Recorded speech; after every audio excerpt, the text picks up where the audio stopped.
Hello everyone, I am Vandana Kumari, Assistant Professor, PG Department Sociology, Magad University, बोध गया। यहाँ पे मैं अभी सेकेंड सेमेस्टर स्टूडेंट्स को पढ़ा रही हूँ classical thinkers and what I am teaching is on the theory of Karl Marx. So यहाँ पे कार्ल मार्क्स को समझने से पहले एक छोटा सा एक ब्रीफ आइडिया है जो कि मैं डिस्कस करना चाहती हूँ इस छोटे से वीडियो में, ताकि जो भी स्टूडेंट्स इस वीडियो को देख रहे हैं उनको समझने में आसानी हो। और मैं इस प्रकार से छोटे छोटे वीडियोस को अपलोड करती जाऊंगी series wise. So let's start about it. So like सबसे पहले जैसे जब हम कार्ल मार्क्स को समझते हैं, जब कार्ल मार्क्स की थ्योरी को हम देखते हैं तो हमें पता है कि उनका जो पर्सपेक्टिव है वो है मार्क्सिस्ट पर्सपेक्टिव। तो उसको समझने से पहले सबसे पहले हम डिस्कस करते हैं what is social stratification, because everything starts from this only, from stratification only. तो जब भी हम सोशल स्ट्रैटिफिकेशन के बारे में बात करते हैं, यहाँ पर हम दो चीज़ों के बारे में स्टडी करते हैं, यहाँ पर दो चीज़ों के बारे में हम फोकस करते हैं। सबसे पहले है vertical stratification and the second one is horizontal stratification. तो वर्टिकल स्ट्रैटिफिकेशन को जब हम देखेंगे तो उसकी जो लाइन है वो सीधी खींची होती है, like from above to below, from superior to inferior. So इस प्रकार से वो अरेंज की होती है सोसाइटी में। तो जब भी हम बात करते हैं, फॉर एग्जांपल कास्ट सिस्टम, तो कास्ट सिस्टम का जब भी हम इस वर्णा सिस्टम के बारे में बात करते हैं, तो जब हम बात करेंगे ब्राह्मण, क्षत्रिय, वैश्य, शूद्र, तो इनका जो अरेंजमेंट है वो किस प्रकार से, from superior to inferior, positional ranking, inequality. तो ये सारी चीजें किस में आ जाती है? इसमें वर्टिकल स्ट्रैटिफिकेशन में। दूसरी चीज है हॉरिजॉन्टल, जहां पे हम बेसिकली बात करते हैं डिफरेंसेस की। Differences in terms of age, sex, language, culture. तो ये सारी चीजें इसमें क्या है कि हम यहाँ पे डिफरेंसेस की बात करते हैं, ना कि इनइक्वालिटी की। यहाँ पे we are different from each other in terms of age, in terms of sex, in terms of culture, in terms of language. तो जब भी अगर हम इसको इन डेप्थ स्टडी करेंगे स्ट्रैटिफिकेशन के बारे में, तो बहुत सारे ऐसे आर्टिकल्स हैं, बहुत सारे स्टडी मटेरियल्स हैं जो कि इन डेप्थ वहां पर डिस्कस किया हुआ है कि what is the difference between inequality and differences. But हम यहाँ पे एक छोटा सा बस एक डिस्कस कर रहे थे इस टर्म को, ताकि हम मार्क्स की थ्योरी को समझने में हमें इजी हो। तो like on the basis of these स्ट्रैटिफिकेशंस only, different social thinkers emerged with the different sociological perspective। like जब हम पर्सपेक्टिव की बात करते हैं, पर्सपेक्टिव का मतलब क्या होता है? परिप्रेक्ष्य। हर थिंकर्स का अपना एक नजरिया होता है समाज को देखने का, समाज को स्टडी करने का।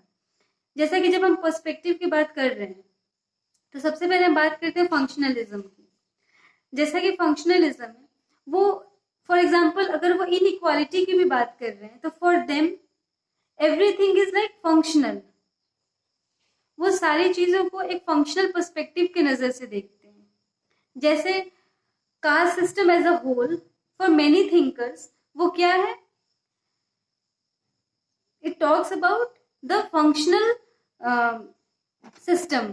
लाइक ये हमारे सिस्टम को फंक्शनल बनाती है, क्योंकि हर एक कास्ट का अपना अपना एक रोल होता है, डिवीजन ऑफ लेबर होता है, और वो अपना जो भी रोल है वो सोसाइटी के लिए कंट्रीब्यूट करते हैं। तो बेसिकली जो फंक्शनलिस्ट हैं they talks about the social system, कि किस प्रकार से वो जो सोशल सिस्टम है वहाँ इक्विलिब्रियम बना रहे, बैलेंस बना रहे सोसाइटी में। तो अपना अपना एक नजरिया होता है समाज को स्टडी करने में, सोशोलॉजिकली कैसे वो स्टडी करते हैं समाज को। देन इंटरैक्शनिज्म, जिसको हम कहते हैं अंतःक्रिया। तो इसमें क्या है कि जैसा कि जब इसके पहले जब हमने एक वीडियोस अपलोड किया था तो उसमें क्या था, उसमें सबसे पहले जो बेसिक चीज है उसमें हमने देखा था कि हम जो पर्सपेक्टिव वो कैसे इमर्ज होते हैं,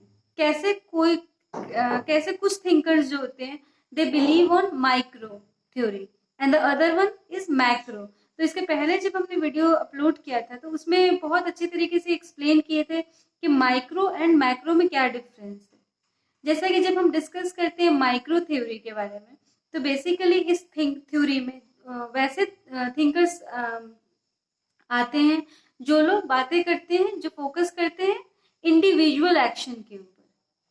जो माइक्रो पर्सपेक्टिव है, जो माइक्रो पर्सपेक्टिव का जो उनका जो परिप्रेक्ष्य है समाज को देखने में, वो क्या है, इंडिविजुअल ओरिएंटेड है कि कैसे इंडिविजुअल से समाज बना है and how individual is very important and how individual is everything and which is above the society. उनका बेसिकली यही अप्रोच रहता है।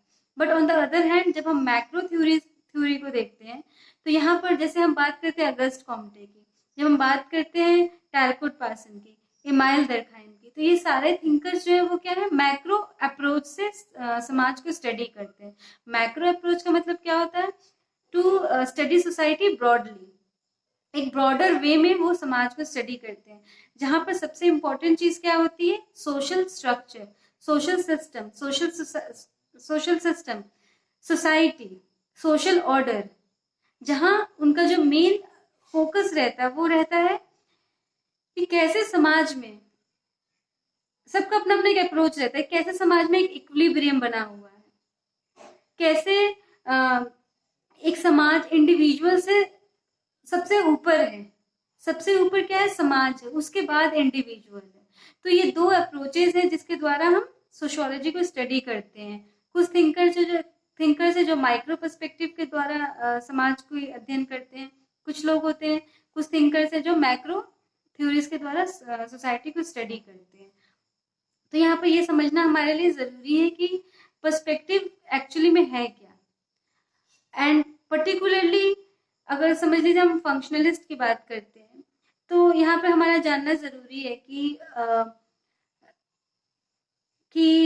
जैसे अगस्ट कॉम्टे फॉर एग्जांपल, कि अगस्ट कॉम्टे के लिए why positivism is so important, Durkheim के लिए why social fact is so important, Talcott Parson के लिए उनके द्वारा जो उन्होंने एक्सप्लेन किया है फंक्शनलिज्म को, तो उन्होंने बताया कि ग्रैंड थ्योरी, जो फंक्शनल थ्योरी है वो एक ग्रैंड थ्योरी है, वो एक यूनिवर्सल थ्योरी है।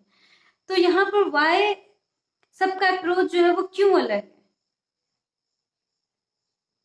तो यहाँ पर इसीलिए पर्सपेक्टिव को देखना बहुत जरूरी है कि उन्होंने पर्टिकुलर इसी पर्सपेक्टिव को लेकर सोसाइटी को क्यों स्टडी किया है, उसका बैकग्राउंड क्या है, इसको इस पर्टिकुलर मेथड को चूज करने में, या फिर पर्टिकुलर आप किसी पर्सपेक्टिव को चूज कर रहे हैं उसके पीछे रीजन क्या है, और हम उसी पर्सपेक्टिव के द्वारा ही समाज को क्यों स्टडी कर रहे हैं।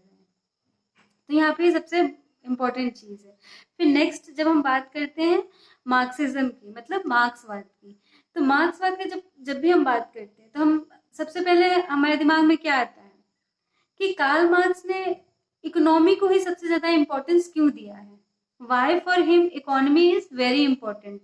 Why economy is infrastructure and how this infrastructure controlling the superstructure, कैसे ये इंफ्रास्ट्रक्चर जो है बेस है वो सुपर स्ट्रक्चर को कंट्रोल कर रही है। तो इसीलिए हमें मार्क्सवाद को समझना बहुत जरूरी है कि आखिर उसका बैकग्राउंड, जो उनका बैकग्राउंड है उस थ्योरी का वो क्या है, उन्होंने ऐसा क्या देखा, उनका जो जब हम देखेंगे उनका जो बायोग्राफी है, जो उनका बैकग्राउंड है, जहाँ से वो बिलोंग करते थे, what was the situation at that time in the England, उस टाइम पे ऐसा क्या सिचुएशन था इंग्लैंड में जो कि उनको इस थ्योरी को बढ़ाने में, इस थ्योरी को आगे बढ़ाने में या फिर समझने के लिए वो क्यों इम्पोर्टेंट था। आखिर मतलब उस टाइम पे ऐसा क्या था कि उनको इस चीज के बारे में स्टडी करना पड़ा कि क्यों इकोनॉमी ही सबसे ज्यादा इम्पोर्टेंट है। जब उन्होंने देखा कि इंग्लैंड में जो भी सिचुएशन थी उस टाइम पे जो वर्किंग क्लास की, उसके ऊपर उन्होंने वो ये थ्योरी दिया है। तो यहाँ पर ये समझना हमारे लिए सबसे जरूरी है कि सबसे पहले हमें ये समझना जरूरी है कि मार्क्सिज्म है क्या, और उन्होंने इकोनॉमी ही क्यों चूज किया, और सेकेंड थिंग कि वो एक कॉन्फ्लिक्ट अप्रोच से उन्होंने सोसाइटी को क्यों देखा। जैसे कि सब जानते हैं कि जब हम मार्क्स की बात करते हैं तो सबसे पहले हमारे दिमाग में क्या आता है कि उन्होंने कॉन्फ्लिक्ट थिंकर, तो उन्होंने कॉन्फ्लिक्ट के माध्यम से, कॉन्फ्लिक्ट अप्रोच ही क्यों चूज किया समाज को अध्ययन करने में। नेक्स्ट जो हम वीडियो डिस्कस करेंगे वो होगा आपका मार्क्सिज्म के ऊपर। Thank you so much.